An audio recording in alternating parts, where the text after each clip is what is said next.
round 3. This is one of my favorite ones because I get such a diverse set of answers to this, but we're going to time travel, okay? Okay. Any decade, any generation, doesn't matter. We're going to see one fight live, but you can only choose one fight. Right. Who would you want to see? So I was actually very torn about thinking about what I was going to say here. I wanted to pick a women's fight, which I have so much respect for. Yes. So many of them. There were a lot of good candidates. But ultimately, I think it would be the Ali Frazier fight. Okay, yep. I know that's a typical answer. No, it's good. The reason I'm choosing or think I would love to be there is that fight was so much bigger than boxing. I mean, to put 2 undefeated heavyweights on such a stage in such a turbulent political climate is what I'll say. And to have such a controversial figure like Ali, I mean, refuse the draft, right? That's a crazy thing. I think it really speaks to the kinds of people that are drawn to boxing.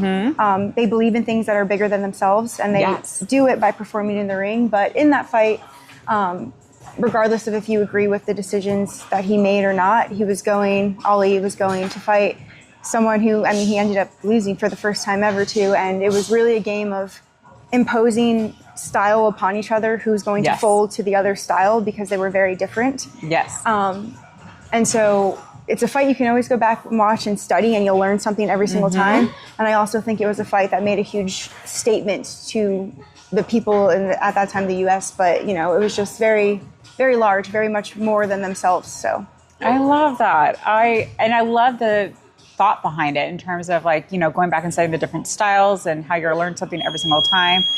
I've had other fights brought to me with that same mentality. Like, if you go back and study, you're going to learn something every single time. Follow, you know, this fighter style, then follow this fighter style. And it's really amazing. I love those instances where you're like, oh, I didn't see that last time. Right. Or, oh, wait. You know, he or she did that because of this. I didn't catch that last time I watched it. Right. And so yes, small things all the time. I love it. And you're right. And it was such a pivotal fight. Yeah. You know, so so thank you for sharing that. I love that. I will join you on that time travel, and we'll watch it together. And, absolutely. And trade notes. I love that. Thank you so much. Okay, so our 4th round. This one's a little more thought-provoking. It's really, what does the sport of boxing mean to you or bring to you? You and I connected before we got on camera. I was telling you a little bit about my story. You were so graciously, thank you, watching a couple of the other community spotlights as well. Yeah. And so I think you know a little bit about what it brings to me. But in short, confidence, community, support, physical fitness, mental health. There's so much that the sport of boxing, the community of boxing, has continuously brought to me. Yes. So what does it mean and bring to you? Yeah, so I'm going to echo a lot of those sentiments. Okay. I got into boxing in a serious manner again, right when I moved to San Diego in 2021. So I think I was barely 26 at that time. Started a little bit later, but I definitely faced some things growing up in my childhood, adversity. Don't need to get into all of it, but I was very angry. I had so much rage. And people who meet me now, it's funny, know how different I am. And I feel like a lot of that I can credit to, yes, a lot of therapy, but also boxing is something that I can just pour myself endlessly into. Physically, mentally, and emotionally. I have created some of the closest bonds and friendships in the gym. I like to call it shared trauma. It's really hard not to become close with people that you are sharing blood, sweat, and tears with day in and day out. 100%. And the confidence, you said, I've never lacked that. I'm very fortunate. I grew up playing sports. I think that started there. But boxing gives me confidence in being who I am, even when other people don't believe in me. I feel like I've often turned to other people to believe, but it gives me that centered confidence. And yeah, it just gives me something that I know that I can pour into, and I can love it, and it will give back to me. So, yeah. Oh, I love that so much. And you're right.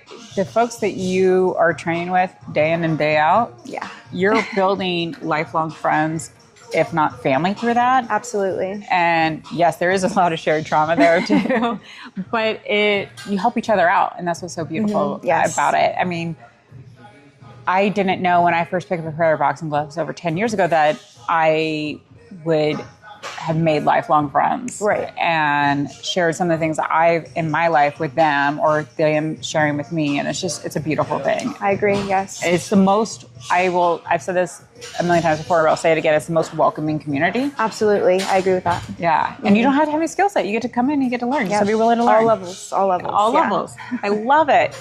Excellent. Okay. So our championship round.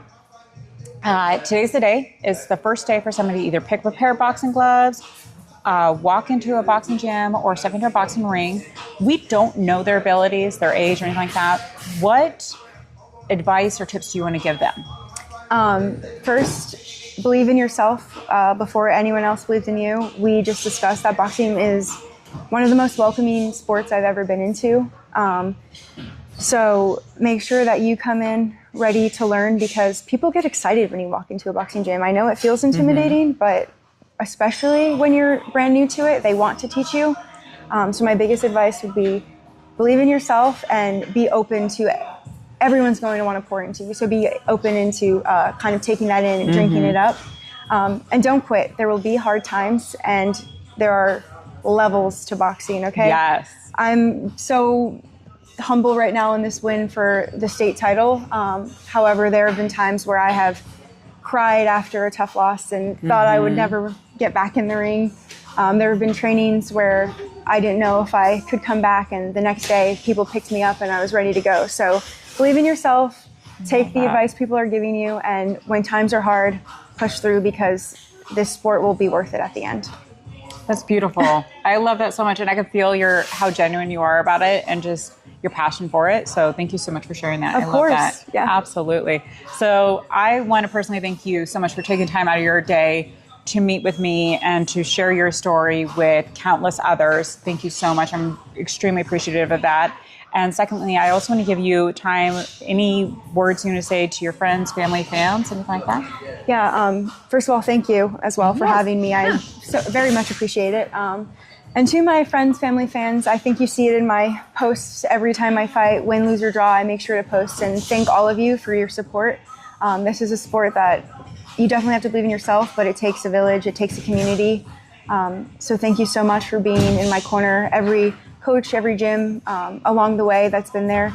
Very special thank you to 12 Rounds. They've welcomed me with open arms. I love training beside my stable mates, and I just have so much gratitude and humility with where I am right now in boxing. So genuinely thank you from the bottom of my heart. Oh, thank you so much for sharing that. That's beautiful. I love it. And thank you again for your time. And it was wonderful just to be able to connect with you. Of course. Thank you so much. Thank you.